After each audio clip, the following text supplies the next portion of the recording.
Grimm's Fairy Tales. The Pink. There was once upon a time a queen to whom God had given no children. Every morning she went into the garden and prayed to God in heaven to bestow on her a son or a daughter. Then an angel from heaven came to her and said, "Be at rest. You shall have a son with the power of wishing, so that whatsoever in the world he wishes for, that shall he have." Then she went to the king and told him the joyful tidings, and when the time was come, she gave birth to a son, and the king was filled with gladness.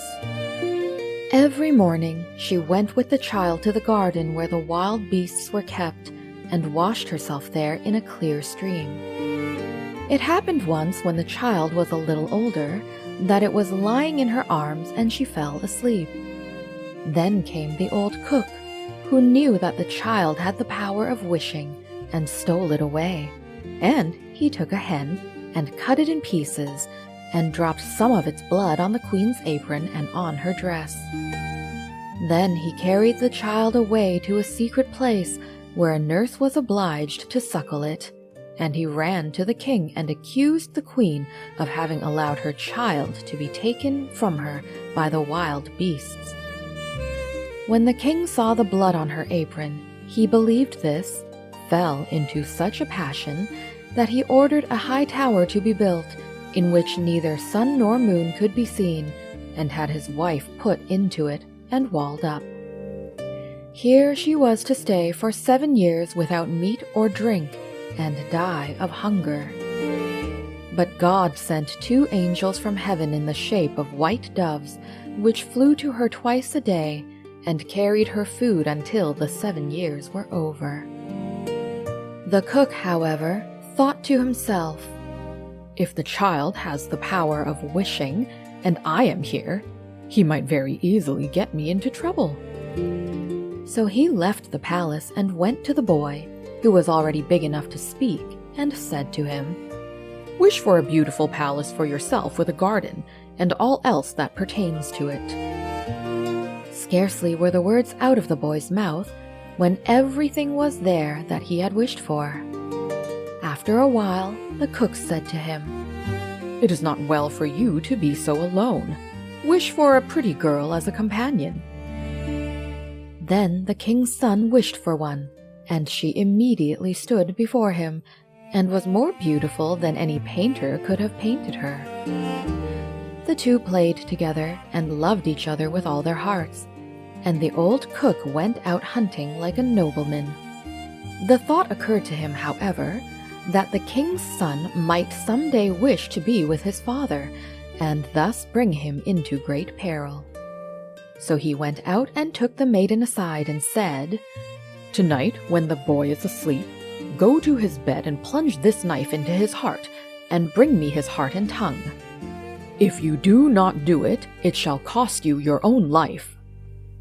When he had gone away, she had a little hind brought to her, and ordered her to be killed, and took her heart and tongue, and laid them on a plate.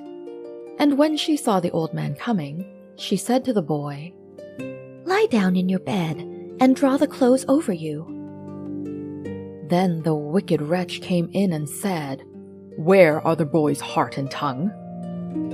The girl reached the plate to him, but the king's son threw off the quilt and said, "You old sinner! Why did you want to kill me? Now I will pronounce thy sentence. You shall become a black poodle and have a gold collar around your neck, and shall eat burning coals till the flames burst forth from your throat." And when he had spoken these words, the old man was changed into a poodle dog, and had a gold collar round his neck, and the cooks were ordered to bring up some live coals, and these he ate until the flames broke forth from his throat. The king's son remained there a short while longer, and he thought of his mother, and wondered if she were still alive. At length he said to the maiden, "I will go home to my own country. If you will go with me, I will provide for you." "Ah," she replied, "The way is so long, and what shall I do in a strange land where I am unknown?" As she did not seem quite willing, and as they could not be parted from each other, he wished that she might be changed into a beautiful pink, and took her with him. Then he went away to his own country, and the poodle had to run after him. He went to the tower in which his mother was confined, and as it was so high, he wished for a ladder which would reach up to the very top. Then he mounted up and looked inside and cried, "Beloved mother, Lady Queen, are you still alive, or are you dead?" She answered, "I have just eaten, and I am still satisfied," for she thought the angels were there. Said he, "I am your dear son, whom the wild beasts were said to have torn from your arms, but I am alive still, and will soon set you free." Then he descended again, and went to his father, and caused himself to be announced as a strange huntsman, and asked if he could offer him service. The king said yes, if he was skillful and could get game for him, he should come to him, but that deer had never taken up their quarters in any part of the district or country. Then the huntsman promised to procure as much game for him as he could possibly use at the royal table. So he summoned all the huntsmen together and bade them go out into the forest with him. And he went with them and made them form a great circle, open at one end where he stationed himself, and began to wish. 200 deer and more came running inside the circle at once, and the huntsman shot them. Then they were all placed on 60 country carts and driven home to the king, and for once he was able to deck his table with game after having had none at all for years. Now the king felt great joy at this, and commanded that his entire household should eat with him next day, and made a great feast. When they were all assembled together, he said to the huntsman, "As you are so clever, you shall sit by me." He replied, "Lord King, your majesty must excuse me. I am a poor huntsman." But the king insisted on it and said, "You shall sit by me," until he did it. Whilst he was sitting there, he thought of his dearest mother, and wished that one of the king's principal servants would begin to speak of her, and would ask how it was faring with the queen in the tower, and if she were still alive or had perished. Hardly had he formed the wish than the marshal began and said, "Your Majesty, we live joyously here, but how is the queen living in the tower? Is she still alive or has she died?" But the king replied, "She let my dear son be torn to pieces by wild beasts. I will not have her named." Then the huntsman arose and said, "Gracious Lord Father, she is alive still, and I am her son.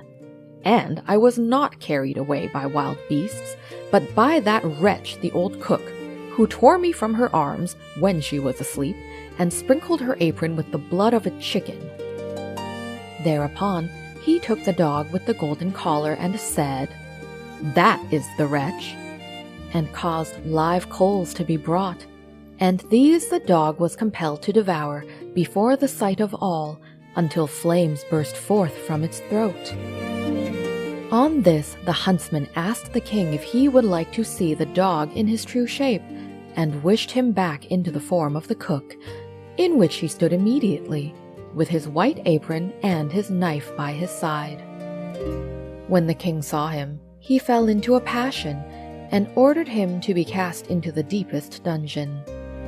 Then the huntsman spoke further and said, "Father, will you see the maiden who brought me up so tenderly and who was afterwards to murder me, but did not do it, though her own life depended on it?" The king replied, "Yes, I would like to see her."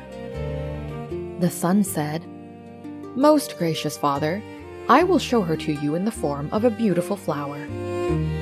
And he thrust his hand into his pocket and brought forth the pink, and placed it on the royal table, and it was so beautiful that the king had never seen one equal to it.